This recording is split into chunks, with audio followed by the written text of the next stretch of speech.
അസ്സലാമു അലൈക്കും വറഹ്മത്തുള്ളാഹി വബറകാതുഹു. ബഹുമാനപ്പെട്ട ഉസ്താദുമാരെ, രക്ഷിതാക്കളെ, പ്രിയ കൂട്ടുകാരെ, സർഗവസന്തങ്ങൾ തീർത്തുകൊണ്ടരങ്ങേറുന്ന SSF കോഴിക്കോട് ജില്ലാ സാഹിത്യോത്സവിൻ്റെ ഈ വേദിയിൽ തിരുഹബീബ് സല്ലല്ലാഹു അലൈഹി വസല്ലമയുടെ ജീവിതത്തിൽ നിന്ന് ഒരു ഏട് ഞാൻ അവതരിപ്പിക്കാം. മഹാനായ സെയ്ദ് റളിയല്ലാഹു അൻഹു തിരുനബിയുടെ അടിമയായിരുന്നു. ആ കാലത്തെ ഏറ്റവും പ്രശസ്തമായ ലോക്കൽ ചന്തയിൽ നിന്നാണ് അവരെ വാങ്ങിയത്. നബി തങ്ങളും ഖദീജ ബീവിയും ഒരു മകനെ പോലെ സെയ്ദ് തങ്ങളെ വളർത്തി വലുതാക്കി. നബി തങ്ങളുടെ എല്ലാ ആവശ്യത്തിനും സെയ്ദ് കൂടെ ഉണ്ടാവും. സദാ ഒരു സേവകനെ പോലെ ഉറക്കിലും ഉണർവിലുമെല്ലാം പ്രവാചകരെ പരിപാലിച്ചു. അങ്ങനെയിരിക്കെ ഹജ്ജ് കാലം എത്തി. ആ സമയത്ത് തൻ്റെ നാട്ടിൽ നിന്ന് വന്ന ആളുകളുടെ പക്കൽ സെയ്ദ് ഒരു കത്ത് തൻ്റെ വീട്ടിലേക്ക് അയച്ചു.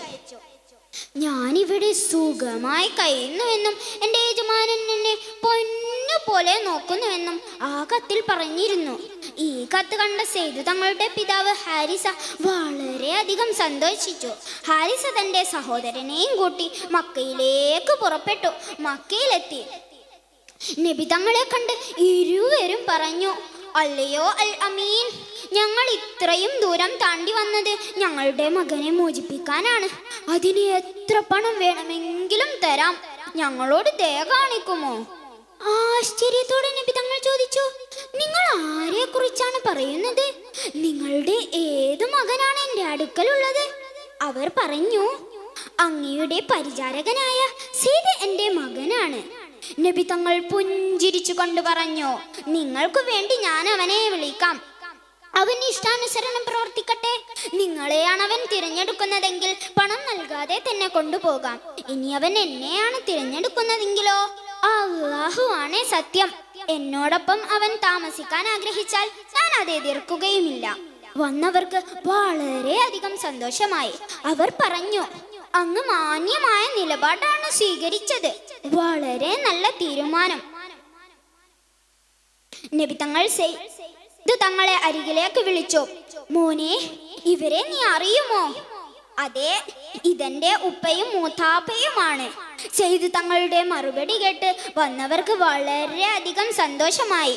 മോനെ, ഇവർ നിന്നെ മോചിപ്പിച്ചു കൊണ്ടുപോകാനാണ് വന്നത്. മോൻ ഇവർക്കൊപ്പം പോകുന്നുവോ? മോന്റെ ഇഷ്ടം പോലെയാകാം. നബി തങ്ങൾ പറഞ്ഞു നിർത്തി. ഹാരിസയും കൗബും പരസ്പരം നോക്കി. പിന്നീട് ഇമവെട്ടാതെ സെയ്ദിനെ തന്നെ നോക്കി നിന്നു. പക്ഷേ സെയ്ദ് യാതൊരു സംശയവും പ്രകടിപ്പിക്കാതെ തന്നെ പറഞ്ഞു, ഞാൻ അങ്ങയെ വിട്ട് എവിടേക്കും പോകുന്നില്ല. എനിക്കെൻ്റെ ഉപ്പയും ഉമ്മയും എല്ലാം അങ്ങാണ്. ഇത് കേട്ട ഹാരിസയും കൗബും ഞെട്ടി. സ്നേഹിച്ചു ലാളിച്ചു വളർത്തിയ മകൻ ഇന്നിതാ മക്കയിലെ മുഹമ്മദിന്റെ അടിമയായി ജീവിക്കാൻ മോഹിക്കുന്നു. അവർ പലതും വിളിച്ചു പറയാൻ തുടങ്ങി. സെയ്ദേ, നീ നശിക്കട്ടെ. നിന്റെ സ്വന്തം ഉമ്മയെക്കാളും ഉപ്പയെക്കാളും അടിമത്തത്തെയാണോ തിരഞ്ഞെടുക്കുന്നത്? സ്വാതന്ത്ര്യത്തിന്റെ ശുദ്ധവായു ശ്വസിക്കാൻ നിനക്ക് മോഹമില്ലേ? എല്ലാം കേട്ടു നിന്ന സെയ്ദ് പതിഞ്ഞ സ്വരത്തിൽ പറഞ്ഞു, ഉപ്പാ, ഞാൻ ഈ വ്യക്തിത്വത്തെ ഉപേക്ഷിച്ച് എവിടേക്കും പോരുന്നില്ല. ഞാൻ ഈ വ്യക്തിയിൽ പലതും കാണുന്നു. എനിക്ക് ഇദ്ദേഹത്തെ വിട്ടു പിരിയാൻ സാധ്യമല്ല. ഇത്രമേൽ സ്നേഹിക്കുന്ന ഒരാളിൽ നിന്ന് തൻ്റെ മകനെ വേർപെടുത്താൻ കഴിയില്ല എന്ന് ഹാരിസ് തിരിച്ചറിഞ്ഞു. നബി തങ്ങൾ സെയ്ദിനെയും കൂട്ടി കഅബയുടെ അങ്കണത്തിലേക്ക് നടന്നു. അവിടെ വെച്ച് പ്രഖ്യാപിച്ചു, പ്രിയ നാട്ടുകാരെ, ഖുറൈശി കുടുംബമേ, ഇവൻ സെയ്ദ്, ഹാരിസയുടെ പുത്രൻ. ഇവനെ ഞാൻ ദത്തുപുത്രനായി പ്രഖ്യാപിക്കുന്നു. എൻ്റെ അനന്തരസ്വത്തിൽ ഇവനും ഇവന്റെ അനന്തരസ്വത്തിൽ ഞാനും അവകാശിയായിരിക്കും. ഹാരിസക്ക് സന്തോഷമായി. ഇനി മുതൽ മകൻ അൽ അമീനിന്റെ പുത്രനാണ്. കഅബിനെയും കൂട്ടി സന്തോഷത്തെ നാട്ടിലേക്ക് പോയി. പ്രിയ കൂട്ടുകാരെ, നബി തങ്ങൾ തന്റെ അടിമയോട് കാണിച്ച സ്നേഹം, അടിമ തിരിച്ചും തിരുനബിയെ സ്നേഹിച്ച രൂപം, അള്ളാഹു തിരുനബിയെ സ്നേഹിക്കുന്നവരിൽ നമ്മെ ഉൾപ്പെടുത്തുമാറാകട്ടെ. ആമീൻ എന്ന പ്രാർത്ഥനയോടെ എൻ്റെ കഥ ഞാൻ അവസാനിപ്പിക്കുന്നു. അസ്സലാമു അലൈക്കും വറഹ്മത്തുള്ളാഹി വബറകാതുഹു.